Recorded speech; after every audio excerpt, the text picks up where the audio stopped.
Espíritu, ven, muévete. Gracias, Señor. Gracias, Padre. Santo Espíritu, ven, muévete. Muévete en este lugar, Señor. Llena nuestros corazones. Santo Espíritu, ven, muévete. Padre, en el nombre poderoso de Jesús, Señor, te damos gracias, Señor, por tu presencia en este lugar. Gracias, Señor, porque tú te mueves en medio de tu pueblo en esta mañana, Señor, y tú preparas nuestros corazones, Señor, para ser edificados por ti. Tú has preparado la mesa, Señor, en esta mañana, y el banquete está listo para nosotros, Señor. Ayúdanos, Señor, a recibirlo como tú te lo mereces, Señor. Ayúdanos a recibirlo, Señor, entendiendo que es pan de vida lo que hemos de consumir contigo, Señor. Así que, Padre, en el nombre poderoso de Jesús, Señor, que todo el que escuche este mensaje, Señor, que pueda ver tu gloria en medio de todo, Señor. Padre, pasa carbones encendidos por mis labios, Señor. Sé tú en todo tiempo. Queremos escuchar de ti, Señor. Ayúdanos, Señor, siempre a estar conectados contigo y solamente a ti, porque tú eres el único que merece toda la gloria y toda la honra, Padre. Gracias te damos, Señor, porque sabemos que tu poder se manifestará en este lugar. Gracias te damos, Señor, porque sabemos que tú te mueves en este lugar. Gracias, Señor, te damos porque tú nos atraes a ti y nos acercas a ti, Señor. Y, Padre, sobre todas las cosas en esta mañana, te ruego, Señor, que tú remuevas toda distracción de nuestra mente y de nuestro corazón, Señor, y que prestemos atención a lo que tú harás, Señor, para que podamos ser edificados y podamos conocerte un poco más y podamos acercarnos más a ti, Señor. Padre, yo te pido que tú nos bendigas con esa presencia hermosa tuya, Señor, que tu fragancia sea palpable en medio nuestro, Señor, y que cuando salgamos de este lugar, solamente lo que tengamos en nuestras mentes sea tu gloria y sea tu honra, Señor. Padre, gracias te damos, Señor, porque sabemos que ya estás aquí y te presentamos todo lo que aquí hacemos siempre en tus manos, en el nombre poderoso de Jesús. Y la iglesia de Cristo dice, amén y amén. Bueno, Dios los bendiga en esta poderosa mañana. Ay, bienvenida Emilia, Bobby también, hermano Adam que llegó. Estamos contentos, estamos llenos en esta mañana. Nuestros corazones se llenan de alegría porque los vemos de regreso. Así que le damos gracias a Dios por eso, porque sabemos que Dios es soberano sobre todas las cosas. En esta mañana vamos a continuar nuestro estudio de la palabra y vamos a seguir, comenzamos estudiando el Nuevo Testamento versículo por versículo y nos encontramos hoy en Mateo capítulo 8, versículo del 16 al 22. Mateo capítulo 8 del 16 al 22. Si tienen sus Biblias, por favor, sáquenla. También lo vamos a estar proyectando en las pantallas. Pero es bueno siempre tener nuestras Biblias, nuestras notas para tomar notas y luego cuando lleguen a sus hogares compartir con nuestras parejas, con nuestros hermanos, padres, con quien sea en nuestras casas y podamos compartir lo que hemos aprendido de Dios en esta mañana. Así que continuamos con este estudio, Mateo capítulo 8, versículo del 16 al 22. Hemos titulado este mensaje, ¿qué es lo que aleja al hombre de Dios? Estamos tratando de poder identificar esto y vemos en cierto modo que resulta absolutamente increíble y absolutamente inexplicable que la gente rechace al Señor Jesucristo y niegue continuamente reconocer el señorío de Él. En cierto modo, es incomprensible que la gente rechace a Jesucristo como el Salvador. Aquellos que hemos recibido a Cristo no comprendemos que son las mejores noticias del mundo, el mejor pan que jamás probarás en tu vida, y no comprendemos cómo otros no quieren probar de Él. El Salvador del mundo, que murió por los hombres, Él sigue siendo despreciado por ellos en el día de hoy. Y como lo fue en aquel entonces cuando vino por primera vez, sigue estándolo en el día de hoy. Y al estudiar el Evangelio de Mateo, podemos ver y se hace evidente que la incredulidad y el rechazo de la gente contradice todo lo que Cristo ha hecho en nuestro entorno. Porque es increíble que sus credenciales son obvias en las Escrituras y aún así la gente las rechaza. La prueba de su persona como Dios encarnado es innegable, son extremadamente evidentes en ella. Sus palabras, sus obras, su muerte, su resurrección, Todo eso habla con una fuerza, con una claridad que no da lugar a dudas en que Él es el Cristo enviado de Dios, el Salvador del mundo. Y aunque dice en Juan 1, a los suyos vino y a los suyos no los recibieron, aunque dijo en Juan 5, no queréis venir a mí para que tengáis vida, y aunque clamaron en su crucifixión, no queremos que éste reine sobre nosotros, todas esas declaraciones sobre el rechazo y la negativa a reconocer a Cristo contradicen las mismas afirmaciones que la gente hizo al ser confrontada con Él. En otras palabras, el rechazo contradice las evidencias continuamente y las evidencias que son contundentes para el oyente. El mundo es como un juez que, tras escuchar un caso claro, un caso contundente, emitió un veredicto completamente opuesto a los hechos, ¿ok? Vemos a alguien que se tropieza y se cae y vemos el hecho y la gente dice, no, no se cayó. Eso es lo que es evidente, right, en nuestra sociedad. Por ejemplo, la autoridad de Jesús era evidente. En Mateo 7, en el capítulo 7 dice, la gente se asombraba de su enseñanza porque les enseñaba como quien tiene autoridad. Las palabras de Jesús fueron absolutamente únicas. En Juan 7:46 dijeron, jamás hombre alguno habló como este. Las obras de Jesús fueron innegablemente divinas. El ciego dijo a sus inquisidores en Juan 9, pues aquí hay algo maravilloso, que no sabéis de dónde es, y sin embargo me ha abierto los ojos. Si este hombre no viniera de Dios, no podría hacer esto. La sabiduría de Jesús era una sabiduría sobrehumana. En Mateo 22 lo confrontaron con una moneda y le preguntaron, ¿debemos pagar impuestos al César? Y él respondió, dar al César lo que es del César y a Dios lo que es de Dios. Y la Escritura dice, al oír estas palabras, estas personas se maravillaron. Su pureza era innegable.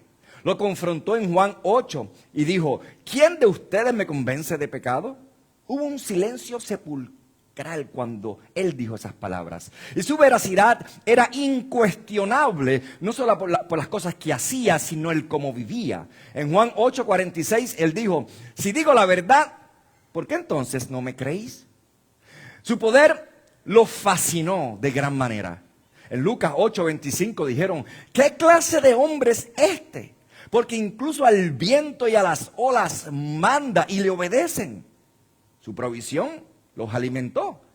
Los alimentó en la ladera de la montaña. En Juan 6 se presentaron de nuevo y dijo, me buscan porque comieron del pan y se saciaron. Por eso me buscan.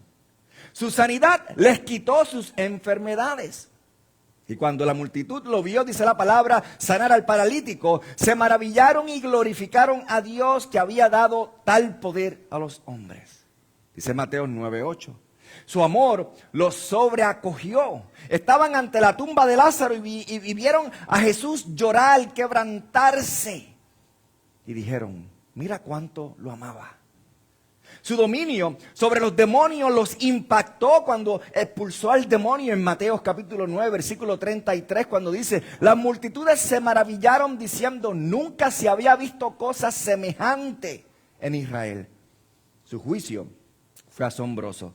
Cuando llegó a la higuera, esta murió. Y Mateo 21:20 dice, se maravillaron. Su serenidad sobrepasaba lo humano. Guardó silencio ante Pilato, quien tenía poder sobre su vida y no mostró temor ninguno absoluto, ni tampoco se defendió. Mateo 27:14 dice, no le respondió ni una palabra. De modo que el gobernador se maravilló mucho. Su enseñanza supera con creces a la de cualquier maestro que hubiera conocido, que hubiera nacido ever. Tanto en Juan 7:15 dice, los judíos se maravillaron diciendo, ¿cómo sabe este letras sin haber estudiado? Y siendo un niño de 12 años, los doctores del templo se asombraron de sus preguntas. Su independencia del sistema legal los estremeció. Los fariseos se maravillaron de que no se lavara antes de cenar, desafió sus ceremonias. Su tierna condescendencia los alcanzó en gran manera. La mujer que tuvo 5 maridos, que estaba viviendo con uno que no era su marido, una ramera, una adúltera, y él habló con ella y él la amó y la limpió. Y dice en Juan 4:27, se maravillaron de que él hablara con esta mujer. Verás, todo en él era asombroso. Amén. Esto es importante que lo entendamos. Todo en él era asombroso. Y te digo, mientras más pasa el tiempo, más me maravilla el poder y la gloria de nuestro Redentor. Es increíble y esta semana nosotros tuvimos una experiencia hermosa, que pudimos ver la gloria de Dios en medio nuestro. Y aunque no es el tiempo de hablar del testimonio, llegará el momento en que lo hará, así que eventualmente se los compartiré. Pero en medio de las pruebas, el Señor se glorifica de una manera que it blows my mind. Yo sé que Él puede, pero cuando lo hace, hermano, se le cae la quija a cualquiera. Es increíble su poder, es asombroso. Y todo lo que Él conlleva, lo que en sí en Él es asombroso. Todo en Él era humanamente inexplicable. Todo en Él era maravilloso, sobrehumano, sobrenatural, era divino. Y ellos lo vieron todo. Ellos estuvieron allí. Es de extrañar entonces que en Marcos 6:6 diga, Jesús se maravillaba de su incredulidad. ¿Por qué? ¿Por qué? ¿Cómo puedes estar expuesto a tantas pruebas convincentes y luego dar marcha atrás? ¿Cómo es posible que experimentes la mano de Dios en tu vida en algún momento y luego des marcha atrás? Y bueno, para algunos existe un amor deliberado y manifiesto por el pecado. En Juan 3 dice que los hombres aman, ¿qué? Las tinieblas más que la luz. Porque sus obras son malas y no quieren venir a la luz porque la luz prueba sus obras. Esa es la razón. Y algunas personas simplemente aman el pecado, desafían la evidencia y se aferran a su maldad. Esas personas realmente nunca se molestan en presentarse, huyen en la dirección opuesta hasta que necesitan algo. Pero luego hay otra categoría de personas y son las que van y ven el atractivo de Jesús, su carisma, su poder y se sienten atraídas a Él. Pero se sienten atraídas a esa parte de Él. Son los que buscan emociones fuertes. Quieren participar en la acción, así que aparecen y se quedan. Y la iglesia también los tiene hoy en todo lugar, en todos los lugares. Y pueden afirmar haber nacido de nuevo, supuestamente. Y pueden decir, seguimos a Jesús y se sienten atraídos por la maravilla de la persona de Jesús. Pero están tan perdidos como los que se alejan y huyen de la luz. Y vamos a conocer a 3 de ellos en estos pasajes que nos toca leer en esta mañana. Es interesantísimo ver el proceso en el cual Jesucristo lo lleva. Recuerdan, Él estaba predicando en el Sermón del Monte. Él comienza a hablarle acerca de la bienaventuranza. Comienza a decirle quiénes son los que están en el reino de Él. Comienza a explicarles a ellos que Él tiene la dirección de su reino y Él sabe cómo llegar. Y se las da a ellos y ahora les deja ver algo extremadamente importante acerca del reino. Quiero que entiendan el contexto del progreso de cómo Jesucristo nos lleva de la mano. Pero para empezar comenzamos por el principio del versículo 16. Mateo acaba de registrar 3 milagros. 3 milagros que bien pudieron haber ocurrido el mismo día. Hablamos de eso la semana pasada. Y Jesús concluyó el maravilloso magistral sermón del monte en los capítulos del 5 al 7. Y la gente quedó asombrada de tanta autoridad y cómo Él hablaba. La enseñanza misma atrajo a una multitud grandísima. Ya había realizado miles y miles y miles sin duda de milagros, de curaciones, por lo que la multitud ya era enorme y lo seguía por toda Galilea porque querían ver los milagros y estaban asombrados. Bien pudo ser que estos 3 milagros se realizaban en un solo día, el sábado. Y ahora que el sábado ha terminado, lo retomamos en el versículo 16. Comienza diciendo, al atardecer. Y esto es bien importante que nos detengamos ahí para que entendamos algo. El hecho de que es al atardecer, la puesta del sol marcaba el fin del sábado. Y hasta entonces los judíos no hacían nada que quebrantara la ley del sábado. Ellos esperaron hasta que llegara el atardecer para que oficialmente el sábado concluyera. Pero al atardecer comenzaron a traer a los endemoniados y él expulsó a los espíritus con su palabra y sanó a todos los enfermos.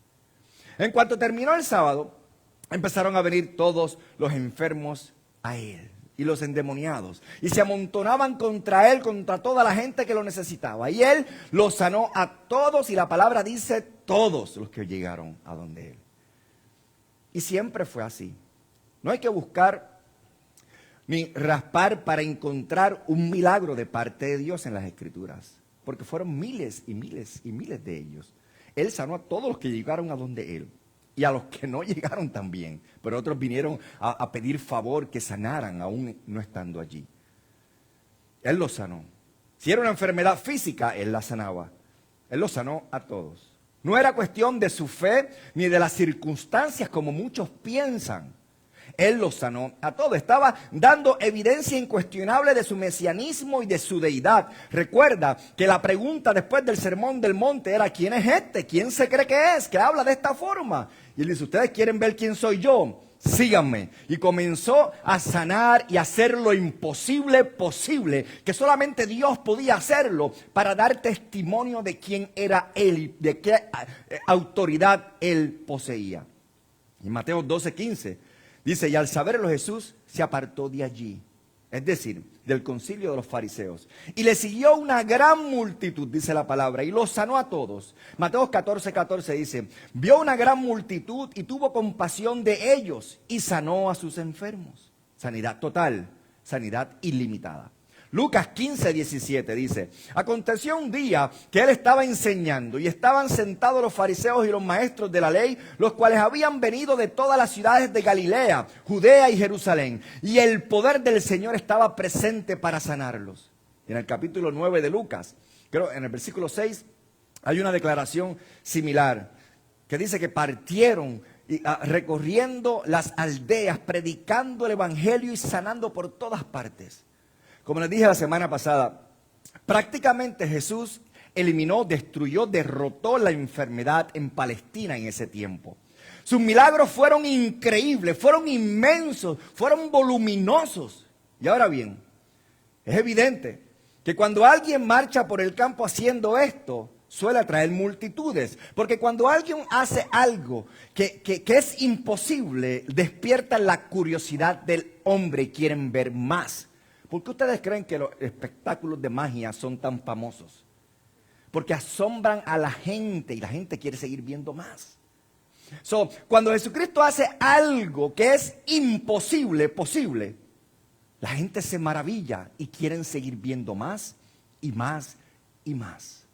Y eso es precisamente lo que sucedió. Incluso los falsos sanadores de hoy pueden atraer multitudes tratando de hacer trucos y parecer que es como magia para engañar a la gente y que la gente quiera seguir queriendo ver más y más y más.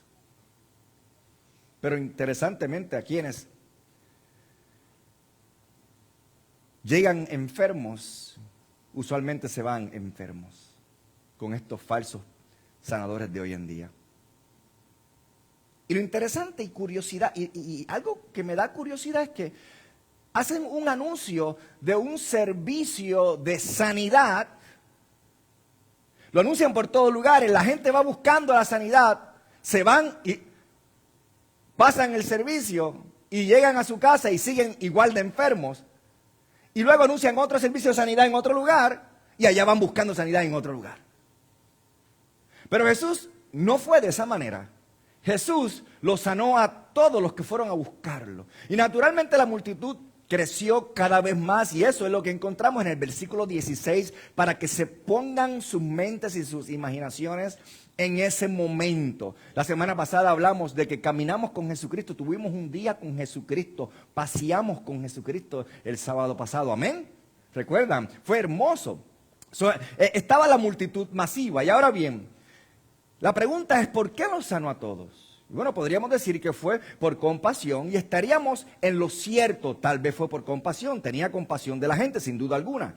Despreciaba la enfermedad porque sabía que era el resultado de algo. ¿Saben de qué?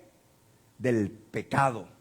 La enfermedad era el resultado del pecado. Y eso no significa que cada vez que uno se enferma sea por haber cometido pecado, ¿ok? Como muchos piensan. No, it's not. Lo que quiero decir con eso es que como hay pecado en el mundo, hay enfermedad en el mundo por consecuencia. Porque hay pecado en el mundo, hay muerte en el mundo. Así que desapareció el pecado, la muerte y la enfermedad, mientras Jesucristo estuvo allí. Y así, compadecido por la gente, y su condición comenzó a sanarlos. Pero hay mucho más que eso.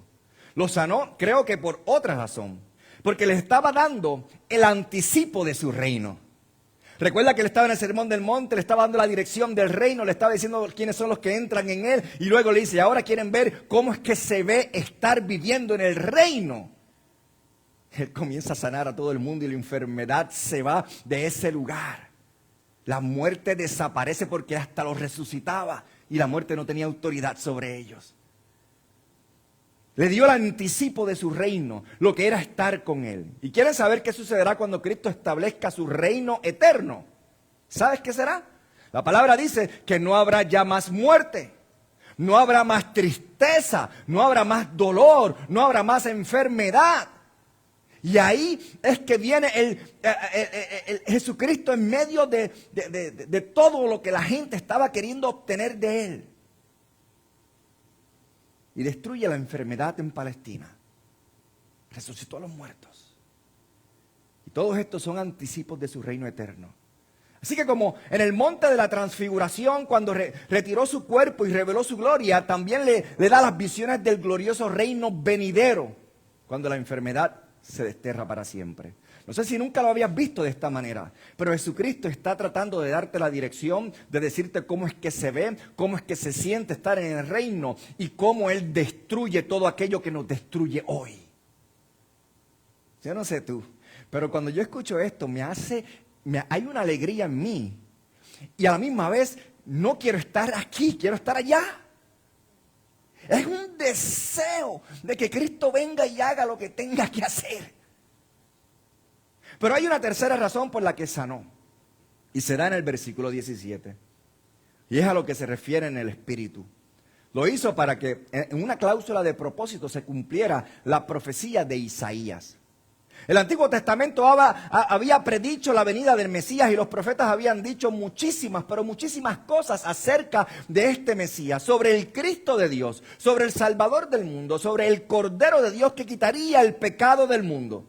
Y las Escrituras lo decían una y otra vez. Y Jesús, cuando vino, fue el cumplimiento de todas esas cosas. Y entre todos los dichos de los profetas estaba esta declaración de Isaías capítulo 53 versículo 4 que dice que Él, el Mesías, el Cristo, tomaría nuestras enfermedades. Lo ven en el versículo 17. Y llevaría nuestras dolencias, dice la palabra. Una de las cosas que el Mesías haría sería combatir las enfermedades. Y Jesús lo haría. De hecho, escuchen cuán maravillosamente Jesús establecería un reino en el que eliminaría por completo toda enfermedad, toda muerte, toda dolencia y todo pecado. Y aquí le está dando una muestra de ellos. This is how it looks like. Ahora bien, cuando dice en Mateo 8, Él mismo tomó nuestras enfermedades y cargó con nuestras dolencias. Yo quiero explicar esto porque hay un malentendido gigantesco en cuanto a la cruz y lo que significa. Esto es en Isaías 53. Y ese es un capítulo importante en la Biblia porque predice la muerte de Jesucristo. Permíteme leerles varios versículos para ayudarle a entender el contexto de lo que está tratando Jesucristo de decir en cuanto a esto. Él dice, ciertamente Él llevó nuestras enfermedades y cargó con nuestros dolores. Esa es la declaración de la cita de Mateos que acabamos de leer, es Isaías 53, 4-6. Dice, ciertamente llevó Él nuestras enfermedades y sufrió nuestros dolores.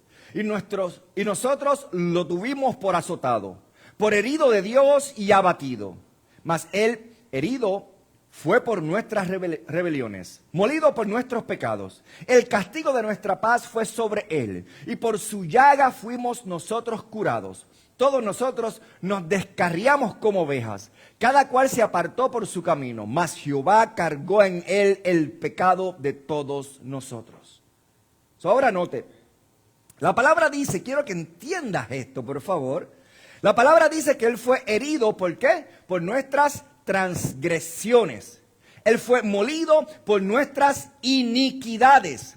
El Señor cargó en él la iniquidad de todos nosotros. Y Jesús murió por nuestros pecados. Escucha, por favor, el texto en su totalidad para que no lo saquen fuera de contexto, como muchos lo hacen. Dice que él tomó nuestras transgresiones, nuestras iniquidades y nuestros pecados. Y cuando dice por sus llagas fuimos sanados, no se refiere específicamente a la sanidad física, escúchalo bien, sino a la sanación de la enfermedad del pecado, de las iniquidades, de las transgresiones. Indirectamente, escucha bien, cuando Jesucristo sana el pecado, indirectamente, cuando sana el pecado, sana la enfermedad. Porque la enfermedad es el resultado del pecado. Y la gente pregunta, ¿hay sanidad física en la expiación de Jesucristo en la cruz? La respuesta es absolutamente sí. Hay sanidad física en la expiación. Pero presten atención, esa enfermedad física que habla la expiación de la muerte de Cristo no es precisamente ahora. Pastor, ¿qué está queriendo usted decir? ¿Que entonces Jesucristo no sana? Absolutamente sí. No existe enfermedad que sea más grande que Cristo. Amén. Si Dios quiere, Dios puede hacer lo que quiera y no hay nada que lo detenga. Amén. Ahora, cuando habla específicamente de este texto, está hablando acerca de algo específico. Específico. Presten atención, porque esto que está hablando aquí no es para ahora, es para después. Lo diré así. Cuando Jesús murió en la cruz, ¿quitó nuestro pecado? Absolutamente sí. ¿Y como cristiano? ¿Tienes algún problema con el pecado? Absolutamente sí. Él lidió con el pecado, pero su cumplimiento total aún está en el futuro. ¿Entiendes? Cuando murió en la cruz, eliminó y destruyó el enemigo y destruyó la muerte. Absolutamente sí. ¿Mueren los cristianos? Claro que sí. Es inevitable, ¿right? Morimos. Su cumplimiento total en ese aspecto todavía no ha sido evidente hasta el futuro. Cuando murió en la cruz, Jesucristo trató con la enfermedad. Absolutamente sí. ¿Seguimos enfermándonos? Pues claro. Eso también es futuro.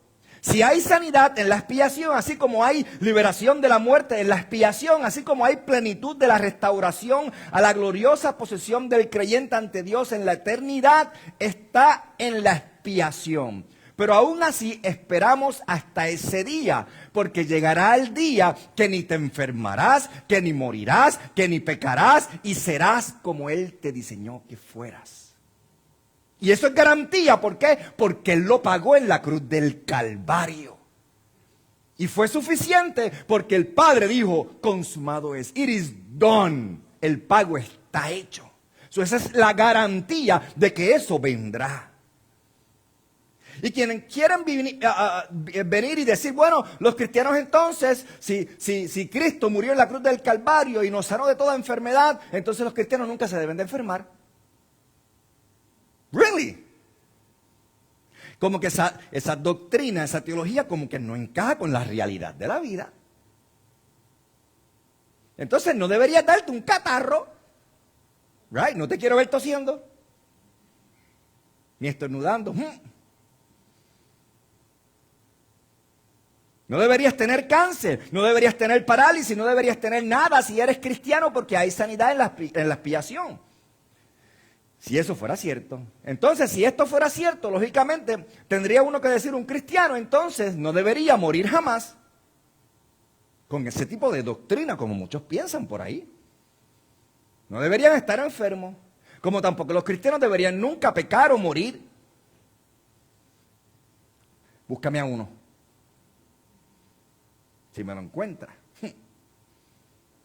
Incluso quienes enseñan eso, ese tipo de doctrina, ¿sabes qué pasa con ellos? También mueren. ¿Ya? Lo cual debe ser un poco difícil para ellos explicar y para sus iglesias explicar qué pasa con ellos cuando mueren y después se quedan con el paquete diciendo, no se supone que se muriera. Amados, Cristo murió por nuestros pecados. Amén. No por nuestras enfermedades de ahora. El Evangelio es la buena noticia del perdón de nuestros pecados, no de una salud temporera. Cristo fue hecho pecado, Él no fue hecho enfermedad. Cristo quitó nuestros pecados, no nuestra enfermedad. Murió en la cruz por nuestros pecados y nunca interpretaríamos a Isaías 53 de otra manera.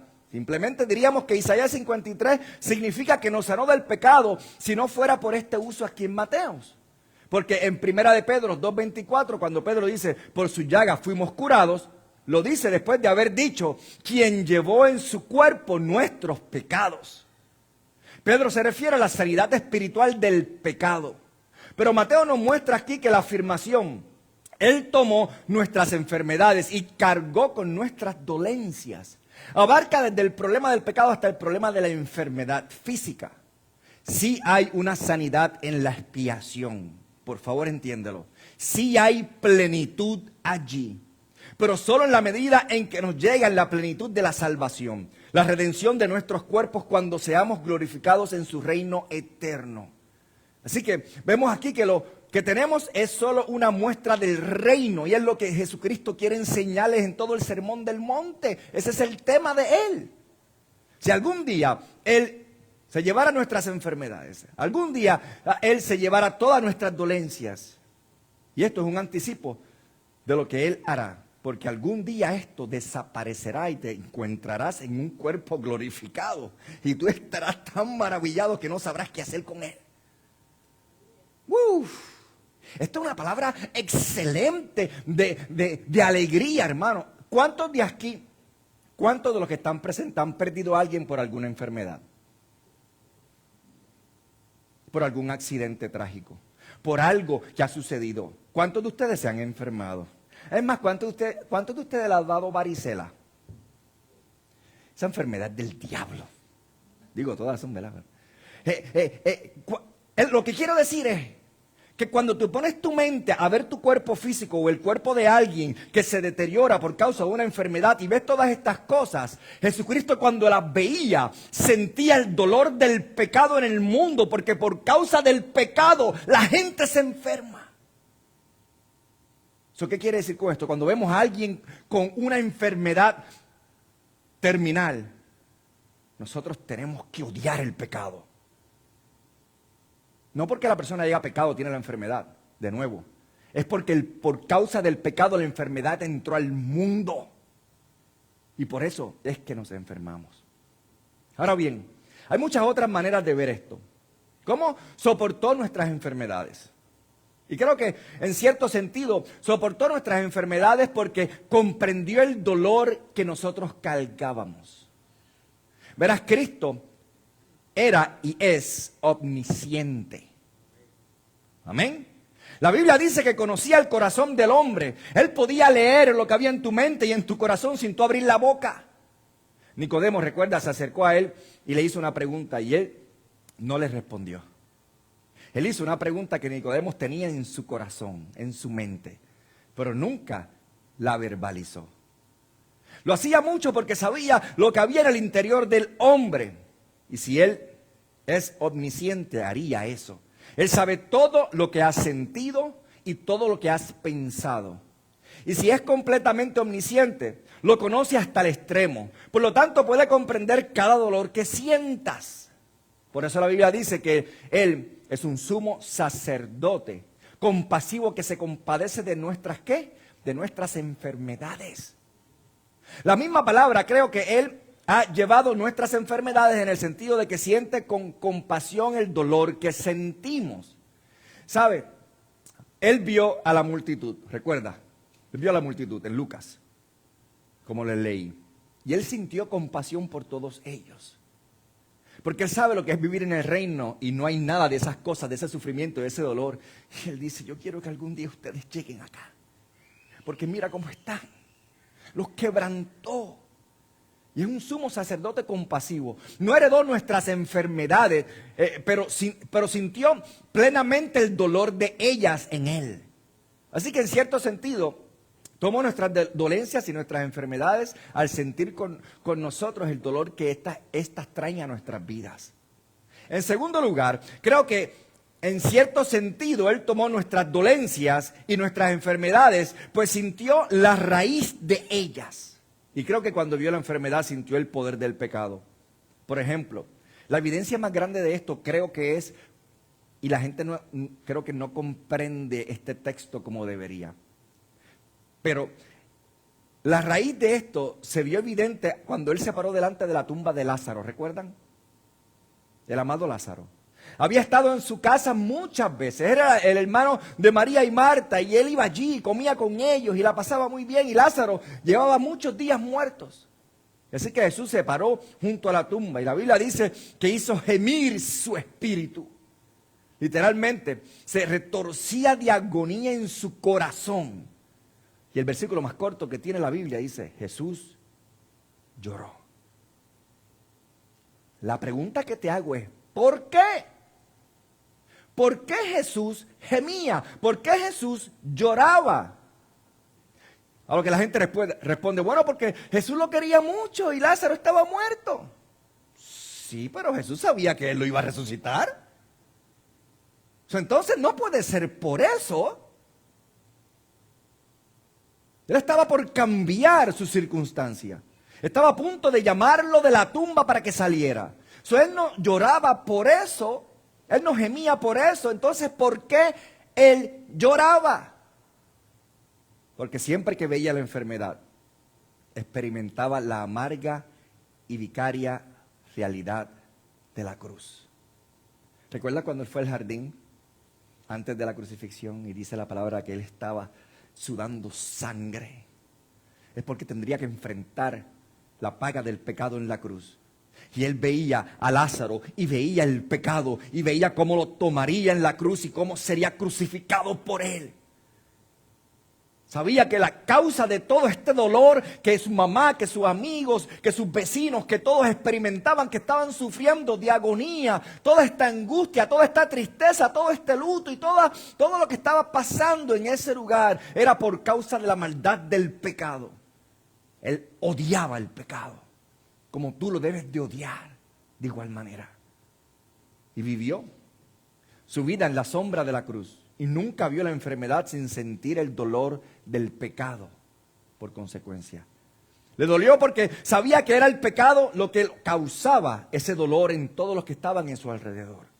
Y por eso en Mateo 9 hay un versículo muy importante, el versículo 5 dijo, ¿qué es más fácil decir? ¿Que se han perdonado los pecados? O bien, levántate y anda. ¿Qué es más fácil? Escucha la pregunta, ¿qué es más fácil de los dos? Ninguno. Para el hombre es imposible los dos. La respuesta es que ninguna es más fácil, ambas son lo mismo. ¿Qué está diciendo Jesucristo? Si has eliminado la enfermedad, has eliminado su causa, el pecado. Si has eliminado el pecado, has eliminado su consecuencia, que es la enfermedad. ¿Cuál es más fácil? Ninguna es más fácil. Escucha, cualquiera que pueda lidiar con la enfermedad puede lidiar con el pecado. Amén. Esto es importante que lo entiendas. Cualquiera que pueda lidiar con la enfermedad, cualquiera que tenga el poder de sanar la enfermedad, tiene el poder de lidiar con el pecado. Porque la enfermedad y el pecado están inextricablemente unidos a una maldición en el principio. Así que Jesús vino y trató con la raíz del problema y el fruto de él. Pero creo que sobre todo, Él tomó nuestras enfermedades y cargó con nuestras dolencias. Significa que cuando el Mesías venga, traerá el pecado de una manera tan devastadora, lo destruirá de una manera tan devastadora, que finalmente toda enfermedad y dolencia desaparecerán. Y esto te debe dar un gozo y una ansiedad por ese momento y ese tiempo. Y estas sanidades que ven son simplemente un anticipo de ese día maravilloso. Jesucristo le estaba dando un anticipo del reino, lo que era vivir con Él. Y quiero que lo vean. El rey estaba allí. Estaba ofreciendo su reino y anticipando sus elementos. Estaba en una exhibición en vivo y a todo color. Y la evidencia era tan clara que un hombre que camina, que abre sus ojos, que escuche, aunque sea necio, yo no sé cómo no pudieron creer. Había muchos fariseos que lo odiaban, se alejaban y se alejaban, amaban su pecado, amaban la oscuridad más que la luz. Pero también habían otros que se sentían atraídos por lo misterioso y lo grandioso de la imposibilidad de lo que Jesucristo representaba. Eran los buscadores de emociones.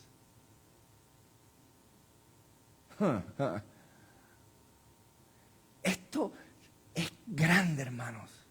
Ellos vinieron, ellos lo seguían. Oh, ¿por qué lo siguen? Oh, ustedes me siguen porque saben que yo con poquitos peces y 3 panes puedo darle comida a 20,000 personas, a 5,000 personas, a todas las que se acerquen a mí. Por eso es que vienen, no por quién soy yo. Me siguen porque ven a los ciegos tomar vista, ven a los sordos recobrar su audición, ven a los paralíticos levantarse, ven a los que no tienen piernas, cómo les salen las piernas, cómo les salen las manos, cómo ven lo imposible y se maravillan y por eso me buscan.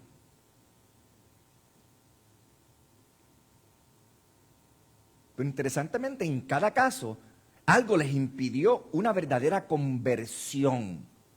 ¿Sabes que el tú el maravillarte no te convierte? ¿Sabe que el tú buscar de la maravilla y del asombro tampoco te convierte? Y hay 3 casos clásicos que nos da en estos textos que vamos a leer a continuación, que hablan acerca de ellos. Número 1, consuelo personal. Escucha bien, versículo 18. Al ver Jesús grandes multitudes a su alrededor, mandó partir a la otra orilla. Escucha bien, estaban a la orilla occidental del mar de Galilea. La multitud se estaba volviendo loca, llegando a donde él y era bien grande. Y el Señor estaba cansado en su cuerpo físico. De hecho, durante el viaje en el barco, se quedó dormido en el agujero de la barca de los tablones de madera. Estaba cansado. Necesitaba tiempo para orar y refrescarse. Necesitaba tiempo para descansar, para meditar. Y la multitud podía ejercer sobre él presiones que no estaban necesariamente en el plan de Dios, porque venían buscando cosas que no era la voluntad de Dios. Así que dijo, creo que será mejor que nos vayamos a otro lugar. Y les ordenó que se fueran al otro lado, se montaran en el barco y cruzaran al otro lado para que la gente ya no lo dejaba ni respirar. Cuando hizo eso, inmediatamente se planteó la cuestión del compromiso con ciertas personas. Porque para entonces ya tenía mucha gente siguiéndolo. Y de hecho, Marcos nos dice que cuando subió a su barco, otros barcos lo siguieron como una pequeña flotilla. Y si ustedes ven y leen la historia de Mateo y comparas con Marcos y con Lucas, tienes la imagen completa de lo que allí ocurrió. Así que algunos se encontraban en un momento crucial. ¿Me subo a la barca y me voy o me quedo? ¿Qué hago? Y conocemos a 3 personas en nuestra lección en esta mañana. Escucha bien. El primer hombre estaba pero que muy interesado, pero nunca alcanzó la verdadera salvación, porque deseaba más la comodidad personal que a Cristo. Mateo 8, 19. Leemos. Y se acercó un escriba y le dijo, Maestro, te seguiré a donde quiera que vayas. Qué bien suena eso. Suena muy bonito, ¿verdad? Es más, podría hasta cantar una canción con esas palabras para emociones. Sígueme. Te seguiré cada día. Yes. Genial. Escúchame, Señor, tenemos a uno vivo y adivina qué. Es un escribas que se está acercando a él. ¿Y sabes de los escribas? ¿Conoces algo de ellos? Los escribas eran la autoridad de la ley. Eran quienes tenían la aprobación oficial de los fariseos. Estaban capacitados para la autoridad judía para enseñar. Ellos eran muy cultos en su hablar. Eran leales al sistema. Eran los maestros, no los seguidores de los maestros.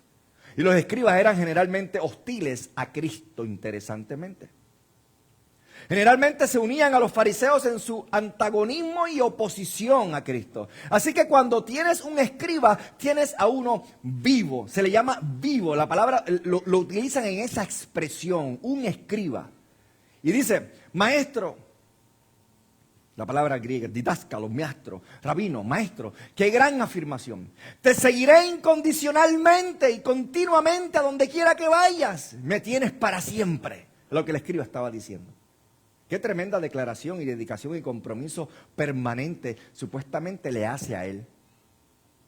Estoy seguro de que el escriba pensó que Jesús era el mejor maestro que jamás había escuchado. Todos se maravillaban. Y estoy seguro de que él, al ver estos milagros, él tiene que llegar a la conclusión de que esto tiene que ser de Dios. Esto es extraordinario, es increíble, esto es atractivo. Quiero acercarme a este hombre, a donde quiera que vaya, yo quiero ir. Es irresistible. Si este hombre apareciera hoy, le diríamos, genial. Come with us, te acogemos. Estamos deseando hacerlo. Pero Jesús no estaba tan ansioso. Escuchen esto, qué cosa tan grande. Escucha lo que le dijo. Qué declaración tan extraña. No sé, de repente, a primera vista cuando la lees, dice, ¿what? Le dice, las zorras tienen guardias y las aves del cielo nidos, pero el Hijo del Hombre no tiene en dónde recostar su cabeza. ¿What? ¿Qué tiene que ver eso con lo que el escriba le estaba diciendo? ¿Qué es eso? Los zorros. ¿Cómo se metieron en esto? Los pájaros. ¿Qué tienen que ver? ¿Y sabes qué? Eso era un dicho proverbial, que simplemente lo que significaba era las comodidades básicas que incluso los animales salvajes tienen y poseen, yo no las tengo. Juan 7 dice, cada uno se fue a su casa y Jesús se fue al monte de los olivos. Todo el mundo se fue a su casa, pero Jesús no tenía casa. Él se fue al monte de los olivos. Y pasó la noche acostado en tierra, orando con el Padre. En Lucas capítulo 8 se nos menciona que a las queridas damas que los recibieron con hospitalidad, right? Con frecuencia se nos dice que él se alojó en esa casita en Betania. Y verá, no tenían comodidades personales, no tenían posesiones materiales, no tenían nada que ofrecerle a este hombre. Y uno diría, entonces, ¿por qué mencionó eso? ¿Por qué podría leerle la mente a este hombre y sabía lo que había en el corazón de este hombre? Él sabía cuál era el problema del que lo quería supuestamente seguir. El hombre decía, mi vida es plena en su corazón. Mi vida es plena, rica, tengo todo lo que quiero, mi estilo de vida me satisface y solo quiero añadirte a mi vida, tú lo vas a complementar. Solo quiero tomar todo lo que tengo y me lo llevo conmigo y te sigo. Aunque lo arrastre, no importa. Y Jesús se niega a aprovecharse de un momento de popularidad. ¿Recuerdan que en Juan capítulo 2 hizo estos mismos milagros en Jerusalén? Dice, muchos creyeron en su nombre. Y luego dice, y él no se comprometió con ninguno de ellos, porque no necesitaba que nadie le dijera lo que había en el hombre. Él sabía lo que había en el hombre. ¿Sabe lo que significa eso? Significa que él sabía que él no tenía fe en la fe de ellos. Sabía que era superficial, que era frívola, que solo buscaba emociones fuertes. Y de hecho, él clasificó a estas personas en la parábola de la semilla. No sé si se recuerdan de ella. Él dijo, hay una semilla, la arrojas y echa una pequeña raíz y brota. Y tan pronto como sale el sol, se quema y se muere. Hay quienes quieren unirse a la causa y parecer estar vivos para Cristo. Y tan pronto como comienza la persecución, tan pronto como ya no es cómodo, tan pronto como no tienes un nido ni un agujero, tan pronto como no tienes las necesidades básicas de la vida, entonces quieres salir. Y solo la quema y la muere. Este escriba vio a Jesús y quedó absolutamente fascinado. Pero Jesús conocía la naturaleza humana de él. Sabía que era voluble, sabía que era inestable en su corazón, sabía que era egocéntrico.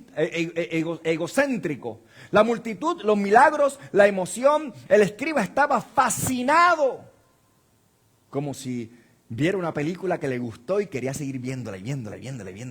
Hay quienes ven la misma película como 500 veces.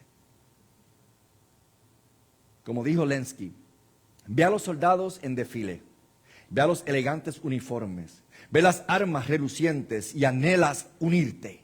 Y olvidas las marchas agotadoras, las batallas sangrientas, las tumbas, quizás sin marcar. Verás, para Jesús,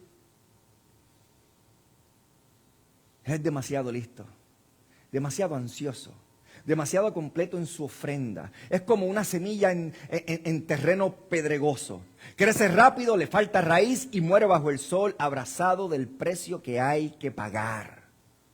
Verás, este hombre nunca entendió el principio básico del discipulado.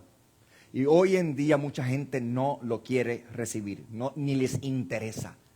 Es más, cuando escuchan esto se van corriendo y no les interesa. Y eso es abnegación, sacrificio, sufrimiento. Así que Jesús lo golpeó con eso y le dijo, solo quiero que sepas una cosa. Yo te quiero seguir a donde quiera que vayas, yo estoy contigo, estoy asombrado de lo que tú estás haciendo. Y Jesucristo le dice, yo quiero, con esto le dice, solo quiero que sepas una cosa. Lo que estoy por hacer y decirte no te va a dar ningún consuelo. ¿Sabe lo que dice en el siguiente versículo? No dice nada sobre él. ¿Sabes por qué? Porque Él no está allá. Tan pronto Jesucristo dice estas palabras, el hombre que tanto quería estar con Él, se fue.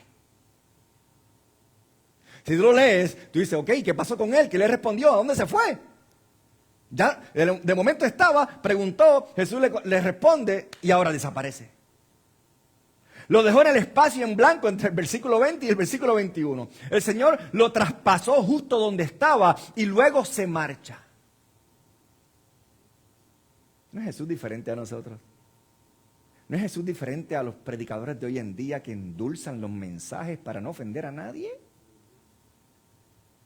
Queremos que todos puedan entrar lo más fácil posible, que se sientan bien cómodos, como si fuera un teddy bear, Él hace que sea muy difícil dejarlos afuera, a menos que tengan un compromiso genuino. Y me encanta la afirmación. El Hijo del Hombre no tiene dónde reclinar la cabeza. El Hijo del Hombre aparece por primera vez en el libro de Daniel, capítulo 7, versículo 13. Daniel profetizó que el Mesías sería el Hijo del Hombre. Y Jesús vino y dijo, soy el Hijo del Hombre. ¿Sabes cuántas veces se usa el Hijo del Hombre en el Nuevo Testamento? 80 veces. Jesús afirmó ser el Hijo del Hombre. ¿Y qué es el Hijo del Hombre? Es un término que refleja su humillación. El Hijo de Dios habla de la deidad. El Hijo del Hombre habla de su humillación. Él dice, en mi humillación ni siquiera tengo lo que tienen las zorras, ni tan siquiera lo que tienen los pájaros. En otras palabras, yo, que tenía todo en gloria, que soy el creador de todas las cosas, dejé todo eso con el fin de hacerme carne y habitar en medio de ustedes. Y no solamente cualquiera, tenía menos que nadie. Las zorras eran muy comunes en aquellas partes del mundo en aquellos tiempos y cavaban pequeños agujeros en la tierra. Y los pájaros estaban por todas partes y tenían sus propios niditos. Y él dijo, ni siquiera tengo eso. En mi humillación no tengo las comodidades básicas de la vida. Y si vas a seguirme, tendrás que estar dispuesto a renunciar a todo. ¡Qué diferente es esto! En Mateo capítulo 10, versículo 16 dijo, ahora os voy a enviar. Escucha esto. Y más adelante le dice a sus apóstoles, os voy a enviar como ovejas en medio de lobos. Eso no es algo muy atractivo, ¿verdad? I don't think so. ¿Nos vas a enviar como ovejas en medio de lobos? Y recuerden, cuídense de los hombres. Los entregarán en los concilios y los azotarán en las sinagogas. Serán llevados ante gobernadores y reyes y los liberarán. No se preocupen, no se preocupen. Les diré qué decir. Versículo 22. Serán odiados por todos por causa de mi nombre. ¿What? Versículo 23. Serán perseguidos.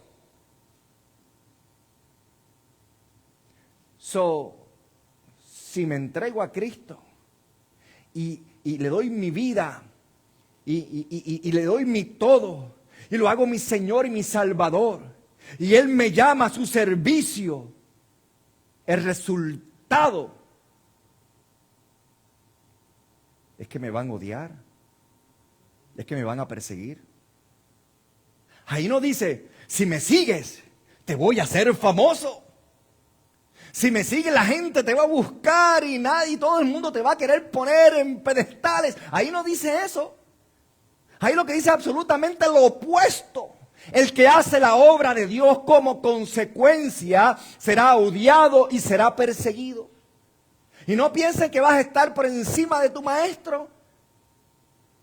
Nos lo ha estado enseñando.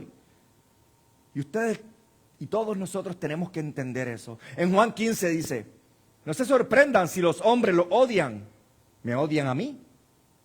No se sorprendan si los matan y creen que sirven a Dios. Habla de persecuciones. En este mundo tendréis tribulación, dice la palabra.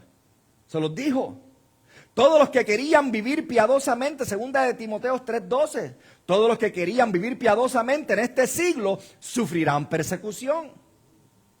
Mateos 5, y en las bienaventuranzas del Sermón del Monte le dice, bienaventurados seréis cuando por mi causa os injurien y os persigan y digan toda clase de mal contra vosotros mintiendo. Van a hablar mal de ti, vas a dar la espalda y te van a quemar. Si haces la voluntad de Dios y hablas de parte de Dios. ¿Estás viendo la contradicción de lo que el mundo cree? Hebreos 11. Todos esos héroes de la fe sufrieron al final y dice, de los cuales el mundo no era digno. El mundo no era digno. Ser cristiano, hermano, tiene un precio. Este hombre no estaba dispuesto a pagarlo, solo quería darle emoción a su vida, hacerse sentir bien. Era un Judas en potencia, creándose, y nadie necesita más que uno. Así que Jesús dijo, no te vistas que no vas. Es como un joven que llega y expresa su deseo de obtener una beca para la universidad. Y tenemos que decirle, bien, pero la pregunta es, ¿estás dispuesto a despreciar los placeres del mundo y estudiar con diligencia para alcanzar tu meta? O como un explorador que quiere reunir un equipo para explorar una región inexplorada de la tierra y todos quieren formar una fila. Yo voy, hasta que dan un pequeño discurso sobre la nieve y el hielo, el calor abrasador, los pantanos, los animales salvajes, y de repente las tropas comienzan a desaparecer. ¿Quiénes quieren ir ahora? I don't know. ¿Estás dispuesto a hacer el sacrificio que requiere ser grande delante de Dios? Verás, le hacemos un gran daño a Jesús si hacemos creer a la gente que el camino cristiano es fácil. Le hacemos un gran daño al evangelio cuando le decimos mentiras a la gente con el fin de que la gente se sienta bien. ¿Sabes qué? Si verdaderamente escuchas el mensaje de Dios, es un mensaje fuerte, pero te debe hacer sentir bien al final porque son buenas noticias. Estoy de acuerdo en que no hay emoción como el camino de Cristo. Estoy de acuerdo que cuando estás en Cristo vas a ver la mano de Dios y la gloria de Dios y eso te va a emocionar. Estoy de acuerdo 100% porque es imposible que no te emocione ver la gloria de Dios en plena acción. Pero eso nunca dijo que sería fácil. Siempre dijo que había que tomar la cruz.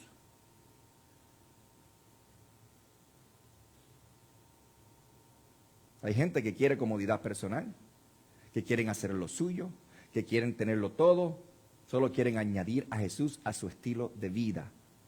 Porque ya su vida está establecida, lo que quieren es añadirlo.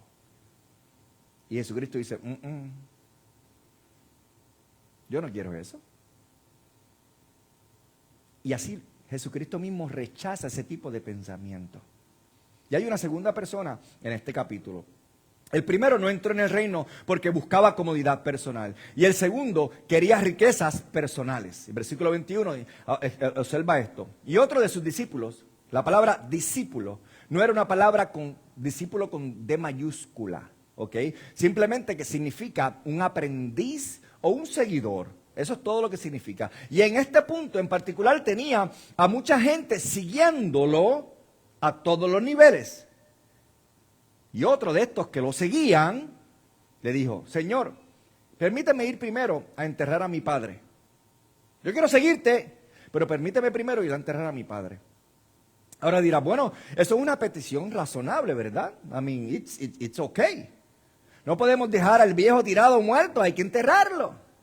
Eso es lo correcto. Los judíos no embalsamaban. Por lo tanto, así que cuando alguien moría había que enterrarlo rápido.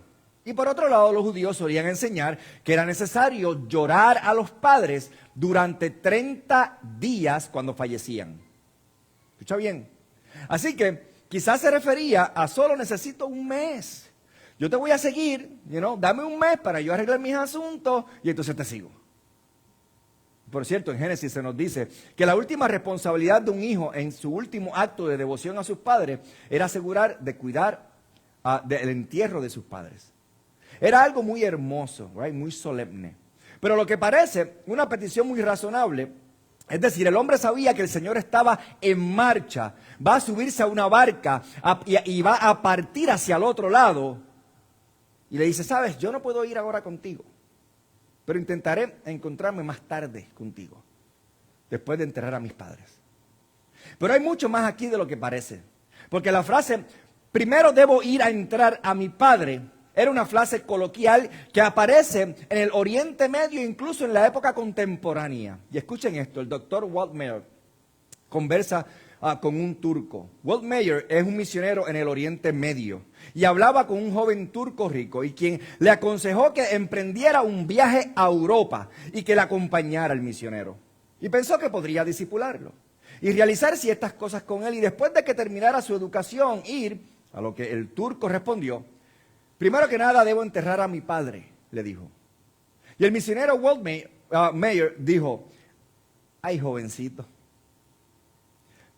disculpa, yo ni tenía idea que tu padre había muerto. No quería ser insensible. A lo que el muchacho le dijo, oh, no, mi padre no está muerto. Eso es solo una frase que usamos, mi padre está muy vivo, solo tengo que quedarme y cumplir con mis responsabilidades hasta que él muera y entonces podré recibir mi herencia. Oh, ya veo lo que significa quiero enterrar a mi padre. Yo lo que estoy es al lado de él esperando que se muera para poder coger lo que él me va a dejar. Primero debo ir a enterrar a mi padre que ni siquiera ha muerto. Significa, llevo mucho tiempo esperando mi herencia. Eso es lo que significa en ese texto, lo que él está queriendo decir. Yo quiero ir contigo, pero mi papá está allí, estoy esperando a que se muera para que yo pueda recibir lo mío, para entonces poder ir contigo. El hombre se tambalea en ese momento y cuando lo tenga todo, piensa en cómo puedo ser útil para el movimiento. En otras palabras, después que yo tenga todos los recursos que yo necesito para yo hacer todo lo que yo quiero hacer y vivir como yo quiero vivir, entonces te sigo. El hombre tenía el dinero en la cabeza. Estaba jugando con trivialidades. Y eso le quitó el valor y el compromiso a su discipulado. Su padre ni siquiera había muerto. Y Jesús le dijo, sígueme y deja que los muertos entierren a sus muertos. De nuevo, es una afirmación tajante y al principio parece absurda. ¿Cómo pueden los muertos enterrar a los muertos? Piénsalo. Obviamente los muertos no pueden enterrar a otros muertos, a menos que los primeros estén espiritualmente muertos. Y eso es lo que él dice. Es un proverbio lo que él está diciendo. Que los muertos entierren a sus muertos, que los muertos espirituales entierren a sus muertos físicos. Y luego Lucas añade en el pasaje paralelo, ve y predica el reino de Dios. Lo que está diciendo es, mira, Este es otro proverbio, igual que el de la zorra y de los pájaros. El primero significa, mira, no tengo nada, ninguna comodidad personal. Este significa, deja que los muertos espirituales entierren a sus muertos. Deja que el mundo secular se ocupe de sus propios asuntos.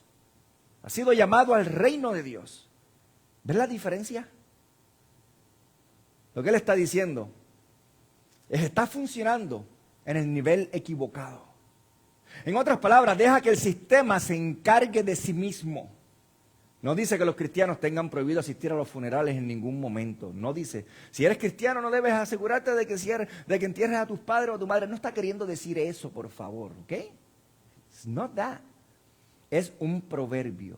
Y lo que quiere decir es que al paso del mundo, el ir y venir de la gente, el paso de la fortuna de uno a otro, todo forma parte de un sistema muerto. Piénsalo. Y tú estás llamado a un reino vivo y ve y predica el reino. ¿Estás viéndolo? Se preocupan tanto por lo que van a recibir, con qué vivirán, con todas estas cosas. Y están pendientes a lo que le puede dejar a alguien más. Y están con esa cosa porque están pendientes a las cosas temporeras. Y Cristo le está diciendo, lo que yo te estoy ofreciendo es algo eterno. Sabes que lo que tú tienes no te lo puedes llevar.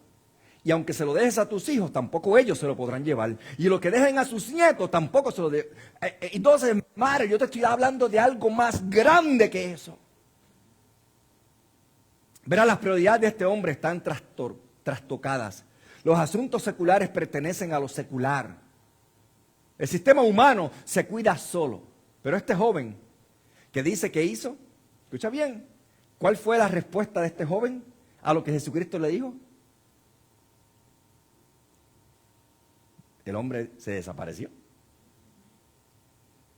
Si tú lees el versículo 22 y 23, entre medio de esos dos versículos, el hombre no aparece ya. He's gone. ¿Por qué? Porque sus posiciones personales eran lo más importante para él.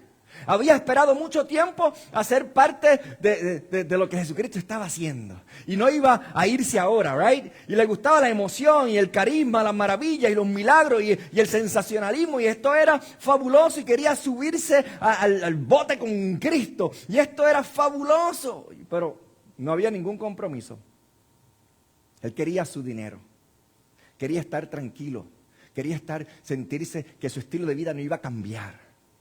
Y me recuerda a otro hombre en el capítulo 19 de Mateo que se acercó a Jesús y le dijo, Maestro bueno, ¿qué bien haré para tener la vida eterna?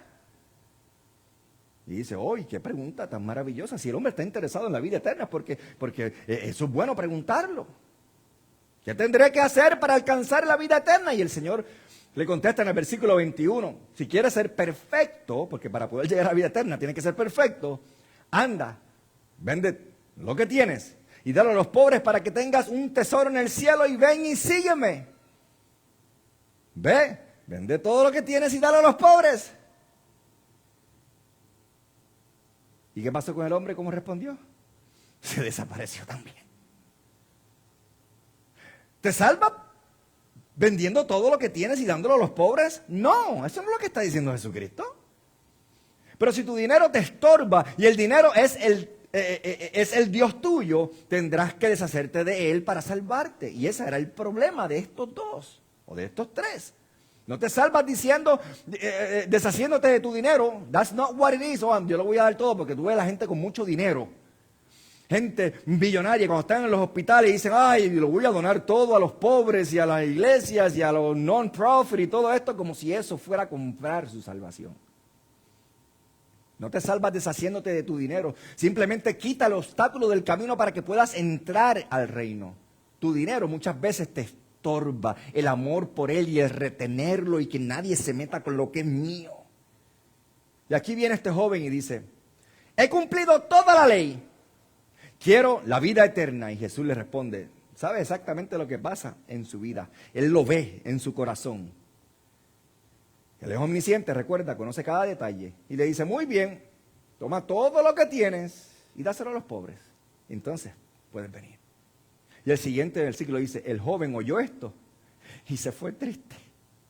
Porque tenía muchas posesiones. Estaba muy apenado por no poder entrar en el reino porque quería aferrarse a su dinero. Y qué insensato es eso, ¿verdad que sí? Pero mucha gente es así y es triste. La comodidad y las riquezas personales impiden que Cristo acepte a quienes acuden a Él. Se sienten atraídos, asombrados, abrumados y se alejan perdidos para siempre porque el precio de seguir a Jesucristo es demasiado alto. Había un tercer hombre que vino ese día y concluimos con este tercer hombre. Lo interesante de este tercer hombre es que Mateo no nos habla de él. Mateo nos da los primeros dos. Pero recuerda que te dije que era importante leer a Marcos, Mateo, Marcos y Lucas para ver el contexto completo, la imagen completa. Lucas capítulo 9, rápidamente dice que este tercer hombre, Lucas nos da básicamente la misma historia, pero añade a este tercero en el versículo 61.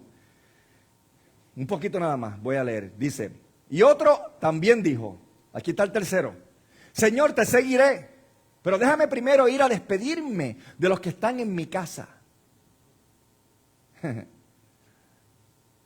Y si Jesucristo fuera como nosotros, hubiese dicho, pues está bien, sí, vete y despídete, it's okay. Pero Jesucristo le dio un proverbios que se remonta a los años 800 antes de Cristo. Se originó con un hombre llamado Hesiodo. Era un proverbio muy común en la época. Dice, nadie que pone la mano en el arado y mira hacia atrás es apto para el reino de Dios. Lo que básicamente Jesucristo está diciendo ahí, es muy difícil arar un surco recto cuando se mira hacia atrás. ¿Alguna vez has tratado de manejar un auto y vas por el carril y has mirado para el lado y cuando miras para el frente ya estás encima del otro carril? Eso es lo que está queriendo decir ahí. Right? Me imagino que si intentas arar un surco mirando hacia aquí, hacia atrás, tendrás que terminar en el barro. Y eso es lo que él dice.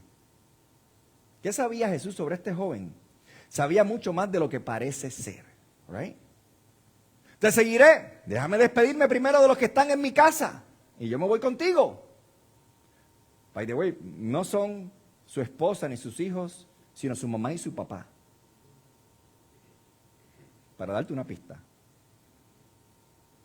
Estaba bajo la presión, el poder, la influencia y el dominio de sus padres. Y Jesús sabía que si volvía bajo la presión de su fingida adicción, la intimidación de la familia, la presión del ostracismo, las súplicas emocionales para que se quedara, cuando hablaran con él lo iban a tratar de convencer para que no se fuera con Jesús. Mira, tú tienes un negocio, tú tienes esto, tú tienes aquello, tú tienes lo otro. ¿Por qué te vas a seguir a Jesucristo? ¿Por qué si Jesucristo dijo que fueras para aquí? ¿Por qué lo vas a seguir? Quédate. Y toda la influencia de ellos va a hacer que te convenzan y no me seguirás. Hay mucha gente así. Han venido a Cristo, pero les da miedo lo que diga su familia, lo que haga, lo que diga su padre, y temen aislarse, así que se quedan en un sistema religioso falso, o se alejan de Cristo por miedo. Quizás solo ven de vez en cuando, o van de vez en cuando a la iglesia, y solo se asoman y tratan de arar un surco. By the way, un surco es una hendidura, right? Como cuando van a sembrar, que hacen una zanja, right? Mirando hacia atrás. Trata de hacer una zanja mirando hacia atrás a ver cómo te queda. Escuchen, todo se reduce a esto. Mateo 10:34 dice, no piensen que he venido a traer paz a la tierra. No he venido a traer paz, sino espada. Porque he venido a poner, escuchen esto, al hombre contra su padre, a la hija contra su madre, a la nuera contra su suegra, y a los enemigos de los hombres serán los de su propia casa. El que ama a su padre o a su madre más que a mí no es digno de mí. El que ama a su hijo o a su hija más que a mí no es digno de mí. ¡Wow! ¿Lo entienden? Si esto te impide comprometerte plenamente, no eres apto para entrar en el reino de Dios. Esto no se trata de servicio cristiano, amigos. Esto se trata de salvación. No puedes ser salvo con ataduras. No puedes. No eres apto para entrar en mi reino, dice Jesucristo. Un corazón a medias no es un corazón genuino. El problema no es servicio, es salvación. ¿Cómo no podía comprometerse con todo? Jesús como no podía entregarse este hombre con todo lo que tenía verdaderamente a Jesucristo, Jesús no le ofreció nada, nada. Ningún discipulado a medias, nada, nada en absoluto. Dice, bueno, ¿no dice en Juan 6:37, al que a mí viene, no lo echo fuera? Sí, lo dice. Pero vinieron estas personas y él las echó fuera. Entonces, no entiendo cómo se contradice eso. No se contradice. Si sigues leyendo, en Juan 6 descubrirás que él dice, al que a mí viene, no le echo fuera. Y luego lee más adelante y dice, si no comes mi carne y bebes mi sangre, no tienes parte conmigo. ¿Qué quiere decir con eso? Jesucristo está diciendo, o lo tomas todo o no recibes nada. ¿Escucharon bien? ¡Wow! Y dice, desde entonces muchos de sus discípulos dejaron de andar con él. Se le vació la iglesia a Jesucristo. ¿Cómo? No, esto es muy fuerte. No estaban dispuestos a comprometerse plenamente y él los rechazó. Al que viene a mí, no lo echaré afuera. Si viene en mis condiciones, Jesucristo está diciendo. Entrega total. Con una actitud de bienaventuranza, un mendigo en su espíritu, lamentando su pecado, manso ante Dios, hambriento y sediento de justicia, clamando por misericordia y dispuesto a ser perseguido, odiado y vituperado por mi causa. There you go, your formula. Un día, un amo se acercó al esclavo y le dijo, escucha esto, tienes una alegría y una felicidad que desearía tener yo. Y le preguntó, ¿qué es? Y el esclavo respondió, es Jesucristo. Dijo, quiero al Cristo que tú tienes. El esclavo le dijo, entonces, ponte el traje blanco, baja y trabaja en el barro y lo conocerás. Y él respondió, yo no haría eso. Eso está por debajo de mi dignidad. Un año después regresó donde el esclavo, quien se encontraba en problemas más profundos, y le dijo, yo no sé, pero yo quiero lo que tú tienes. Y el esclavo le respondió, lo que yo tengo es Jesucristo.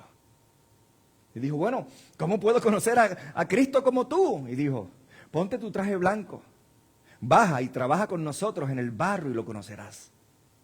Y él dijo, yo no voy a hacer eso. Desesperado, un tiempo después regresó por tercera vez y dijo, ¿qué haré para tener lo que tú tienes? Y le dijo, bueno, ya sabes cómo. Ponte el traje blanco, baja y trabaja con nosotros en el barro y lo conocerás. Y el amo por fin le dijo, yo lo haré. El esclavo dijo, ¿sabes qué? No tienes que hacerlo. Y él dice, ¿cómo que no tengo que hacerlo? Llevas diciéndome tanto tiempo que lo tengo que hacer. Ahora estoy dispuesto a hacerlo. Y dice, solo tienes que estar dispuesto. Eso es todo lo que Él quiere de ti.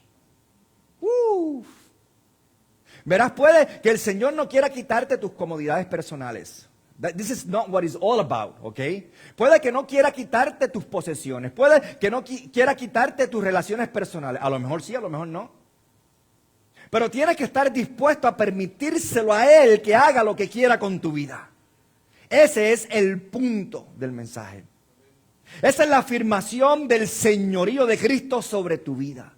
Si vienes diciendo vendré, pero me aferro a esto, me aferro a aquello, me aferro a esto, me aferro a aquello, no quiero soltar estas cosas y le entregas la mitad de tu corazón, no recibirás absolutamente nada de parte de Dios. Si le ofreces todo, puede que te permita quedarte con una porción o puede que te dé más de lo que tienes. La cuestión es la disposición. Estos tres se alejaron.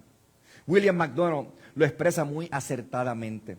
Abandonaron, dice él, abandonaron a Cristo para hacerse un lugar cómodo en el mundo y pasar el resto de sus vidas abrazando al subordinado. ¿Escucharon bien? ¿Qué declaración? ¿Eres un verdadero discípulo? Es la pregunta. ¿Has analizado la evidencia? A lo largo de los siglos, la gente se ha maravillado de Jesús, su autoridad, sus palabras, sus obras, su sabiduría, su pureza, su veracidad, su poder, su provisión, su sanidad, su amor, su dominio, su juicio, su serenidad, su enseñanza, su independencia, su condescendencia. Se han maravillado, se han sentido abrumados, asombrados, pero se han marchado perdidos porque nunca se sometieron a sus condiciones. Escuchen esto para terminar. El obispo Ryle dijo: el camino más triste al infierno es el que pasa por debajo del púlpito, más allá de la Biblia y en medio de las advertencias y las invitaciones. Espero que escuches lo que el Espíritu de Dios está diciéndote. Me ha hablado en gran manera. Y en esta semana he visto la gloria de Dios en medio de todo. De una forma increíble, hermanos. Créeme, por algo el Señor dice: